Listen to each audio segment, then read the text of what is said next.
талапкерлердин жандоочулары менен сүйлөштүм да. Ошондо менде бир нерсе таң калтырды да, жолуккандачы.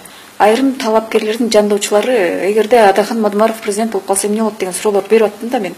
Десем, көбү сизден коркушат экен да. Эгерде биз Адахан Мадумаров президент болуп калса анда биз өлдүк деп атпайбы? Эмне десе, мындай ошону эмне себептен мындай болушу? Коррупция өлөт да, ошондо өлөт да алар. Коррупция өлсө өлөт да алар. Алар себеп мындай кетменче оокат кылып аткан жок да. Мына шаарды караңызчы. Керемет машиналарды 18-19 жаштагы кыздар айдап алып, урган бойдон кетип баратат. Ошолор тамекеге берип коллору жору болду. Же кетменче алышты. Эмне болду? Кайдан алды? Баары түшүнүктүү да. Мына биз суктанганды жакшы көрөбүз да, кемчонтойбуз. Карагылачы Өзбекстанга кандай керемет президент келди. Мирзиёев келип баарын ордуна коюп атат. Прокуратура эмне кылып атат деп. Карагылачы Путин эмне кылып атат деп. Айнайын өзүңдүн араңда жүргөн Путиндер, өзүңдүн араңда Мирзиёевдер жүрөт. Эмнеге ушундай кемчонтойсуң сен? Эмнеге мындай оорукчансың? Жүрөт. Алардан мүмкүн ашса кем кылбаган азамат жигиттерибиз, кыздарыбыз бар. Неге аларды көтөрө албайсың? Биз кемчонтойбуз, оорукчанбыз.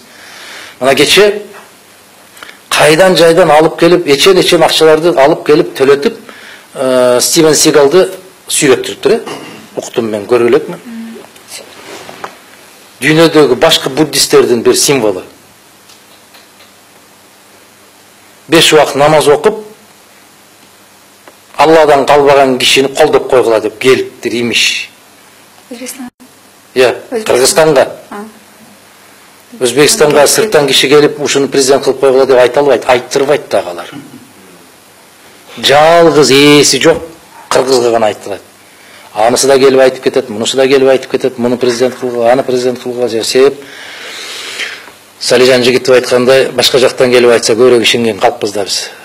Ушундай бир оорукчамыз. Сизди кимдир бирөө кайрадан президентке кошулуп чакыруулар болгонбу, жокпу? Ошол эле Жээнбековго, Бабановго кимдир бирөө чакыруулар, жеке чакыруулар? Сиз азыр өзүңүз айттыңыз, аябай коркут экен деп. Аябай коркут экен деп айтып атпайсызбы?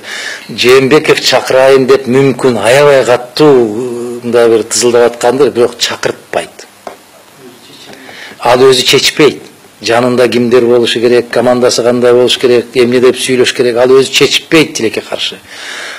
Сокен жакшы жигит, жакшы, мыкты, эч маселе жок. Адамдык бир сапатында бир шек келтиргим келбейт, келтирген күнөө да болот. Адамдын кемчилигин айтпайын. Мен саясаттагы тутунган жолун гана айтып атам. Ал өз алдынча эч качан маселе чечпейт. Чечкен да эмес. Өз алдынча маселе чечкендердин баары саясатта көп турбайт. Бийликте көп турбайт, саясатта турат, бийликте көп турбайт.